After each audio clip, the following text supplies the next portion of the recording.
kereta keluar asap hitam. Ramai ingat mungkin sebab enjin problem ataupun minyak tak berkualiti. Tapi sebenarnya masalah ni ada kaitan rapat dengan voltage kereta kita. Bila voltage kereta kita ni tidak stabil, sensor enjin macam O2, MAP dan MAF hantar bacaan yang keliru ataupun false signals. ECU pun salah faham dan akan menyebabkan suntikan minyak yang lebih daripada sepatutnya. Lepas tu, coil plug pula perlukan voltage yang stabil untuk hasilkan spark yang kuat. Bila voltage drop, spark jadi lemah, minyak terbakar tak habis. Jadi, bila campuran minyak yang berlebihan, tambah pula spark lemah equal asap hitam pekat keluar daripada exhaust. Itulah puncanya dan sebabnya masalah akan masih berlaku kalau voltage tak stabil. Solusinya, stabilkan dulu voltage kereta abang-abang tu. Dengan Voltec, signal sensor akan jadi tepat, spark akan jadi lebih kuat, pembakaran akan jadi lebih bersih. Hasilnya, asap hitam berkurangan, enjin lebih lancar, minyak pun lebih jimat. Dah ramai dah abang-abang selesai masalah asap hitam, asap tebal dekat kereta diorang lepas guna Voltex. Tengok feedback ni.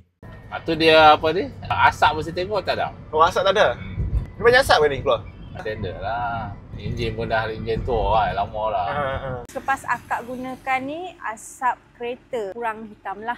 Sebab diesel lah, betul lah, diesel selalu banyak asap kan. Sekarang kita cuba cabut Voltec ni kita tengok asap dia keluar macam mana. Okey, tekan. So nampak asap keluar belakang tu. Sekarang kita cucuk Voltec ni so kita tengok asap dia.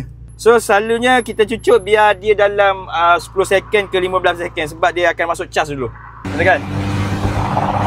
So tekan. Tak keluar tuan-tuan. Tak keluar. Tak keluar asap. Tak keluar Magic tak keluar. Kalau korang nak diskaun, korang follow dulu kita punya profile ni. Lepas tu barulah boleh dapat diskaun. Tekan beg kuning sekarang.